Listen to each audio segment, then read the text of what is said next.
Schiller, afinal de contas, o presidente quer ou não quer as manifestações?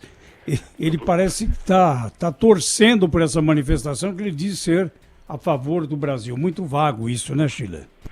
Tudo bom, Zé Paulo? Olha, eu diria que, primeiro, tem uma história isso, né? Você teve a convocação dessas manifestações por movimentos de apoio ao presidente. As manifestações não nascem dentro do Palácio do Planalto, mas sempre contaram ali com uma simpatia do núcleo palaciano, né? O problema é que os movimentos políticos acabam tendo uma luz própria, eles acabam se movendo, digamos assim, sem controle por parte de um partido, ou mesmo por parte do presidente Bolsonaro. Essa é a característica do grupo político, ou pelo menos do estilo político do presidente Bolsonaro. Não tem um partido que comanda, não reúne a executiva lá do... Nem existe ainda aliança para o Brasil, seja lá o que for, e toma a decisão. Se fosse um governo, por exemplo, da esquerda, do PT, por exemplo, reunia a executiva do PT, se fosse o caso de ser convocado pelo partido, ou pela cúpula do governo, tomava uma decisão, de cima para baixo, dava a determinação, porque à medida que esses movimentos são, em grande medida, eles não são propriamente espontâneos, eles são organizados, mas tem um elemento caótico nisso, né? Então, o que nós vamos ver lá no dia 15... Primeiro, é algo que já aconteceu. Em maio do ano passado, nós tivemos essas manifestações. No outro dia, dá uma briga para saber se teve mais gente, menos gente. A oposição disse que teve menos gente.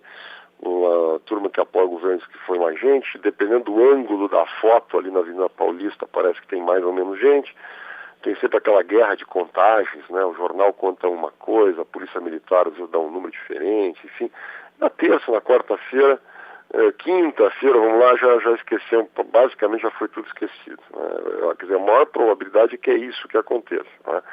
Nós vamos ver uma dissonância cognitiva. A dissonância cognitiva é o seguinte: o que o governo precisa aprovar no Congresso é, primeiro, o final aí do orçamento impositivo. Possivelmente já encaminha agora, amanhã nós temos uma votação na Comissão Mista de Orçamento, né? Aqueles projetos PLN, são projetos de lei no Congresso Nacional que faz um ajuste do orçamento impositivo. Isso foi parte da negociação entre Executivo e Congresso para viabilizar a manutenção do veto do presidente Bolsonaro à Lei de Diretrizes Orçamentárias. A gente já comentou aqui, mais ou menos devolve uma parte do recurso na prática para a gestão do Executivo.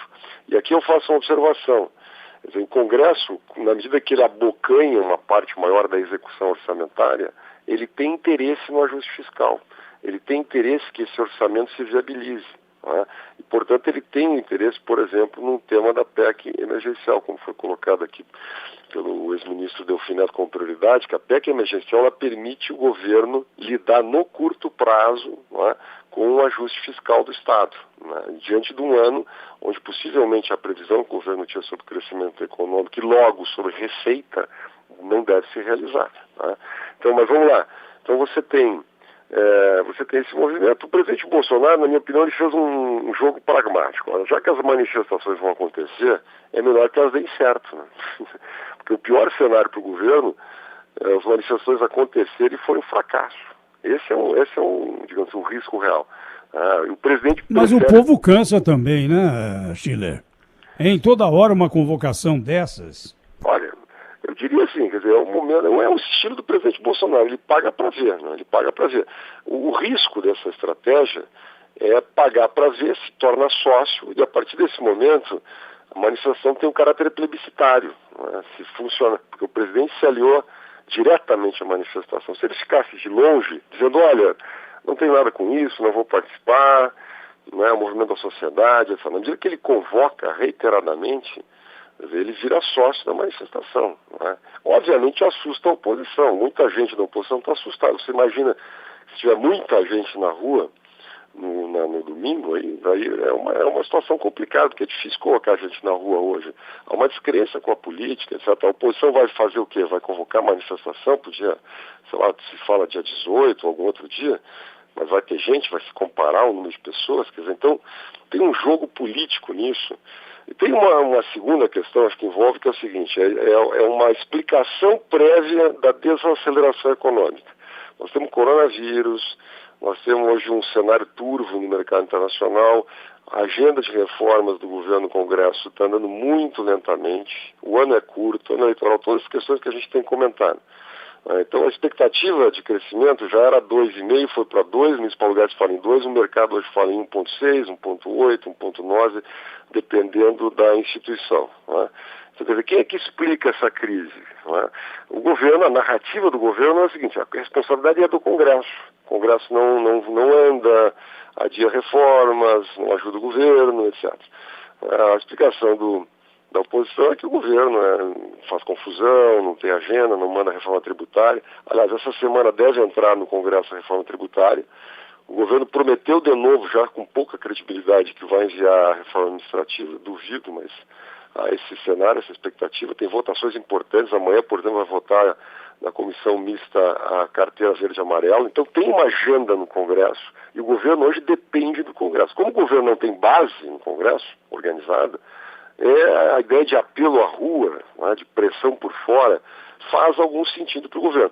E para terminar, eu digo assim, funciona, viu? Porque vocês se lembram, durante o Carnaval, no período do Carnaval, o cenário no Congresso era para a derrubada do veto do presidente Bolsonaro. Era derrubado o veto do veto à lei de diretrizes orçamentárias. Quando ele lança aquele vídeo, convoca a manifestação, o assunto cai nas redes sociais, você tem uma pressão sobre o Congresso muda. Agora, o Schiller, não é é o Rafael, tudo bem? Não é um limite um pouco perigoso esse de ficar empurrando a população contra o Congresso ou contra o Supremo? Você não está tangenciando uma coisa, né, arriscada demais, para dizer o mínimo? Olha, existem muitos estudos na área política sobre isso. Tem o famoso going public, que é uma matéria de muita tese acadêmica, especialmente nos Estados Unidos, essa prática relativamente comum no presidencialismo, do presidente convocar a sociedade, mobilizar a população, às vezes fazer campanhas institucionais com verba do próprio governo, verba de marketing, etc., a favor de propostas do seu interesse. Obviamente, quando você vive uma situação tensa, polarizada, um presidente com credenciais, digamos assim, autoritárias, tá certo? Quer dizer, com história, com passado, você joga um pouquinho de lenha na fogueira. Então, é muito difícil dar esse limite. Eu penso que manifestação popular, quer dizer, na rua, se for democrática, se for pacífica, como tem sido, aliás, no Brasil, desde o processo de impeachment, manifestações monumentais, gigantescas, mas pacíficas, ordeiras, domingo à tarde, depois todo mundo vai para casa, etc.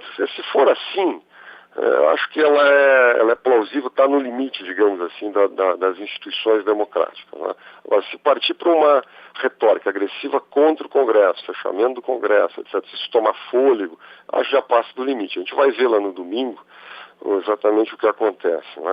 De qualquer maneira, eu diria assim, há tendências, assim, tudo mantido como está, que a gente tenha mais uma manifestação como a gente teve em maio do ano passado, e a vida segue. A grande questão continua sendo: o governo vai conseguir de fato acelerar a agenda no Congresso? Eu acho que essa é a questão que a gente precisa responder. Agora, tem pessoas dizendo, não, a manifestação não é contra a instituição, é contra alguns deputados. Ora, não dá para separar, aí tem um ponto que é o seguinte, que eu falei como é que eu disse lá, quer dizer, tem uma contradição cognitiva aí, uma dissonância cognitiva. As manifestações não vão ser a favor da agenda econômica. Olha, eu duvido que a gente vai ver na Paulista alguém dizendo: queremos a PEC emergencial. Vocês imaginam uma multidão na orla de Copacabana dizendo assim, a favor da PEC do Pacto Federativo, a favor da PEC dos fundos, a favor da autonomia do Banco Central, a favor do novo marco regulatório de saneamento básico, a favor da reforma tributária. Vocês imaginam alguém na Paulista dizendo: queremos a reforma administrativa?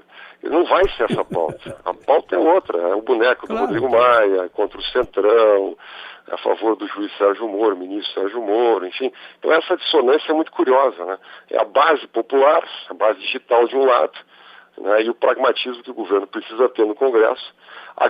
O grande risco é uma coisa atrapalhar a outra, Ou seja, provoca o Congresso Nacional, e a partir daí você tem uma reação um pouco corporativa do sistema político. É o que a gente vai ver, aliás, amanhã, na votação da Comissão Mista de Orçamento, aí das emendas ao orçamento impositivo.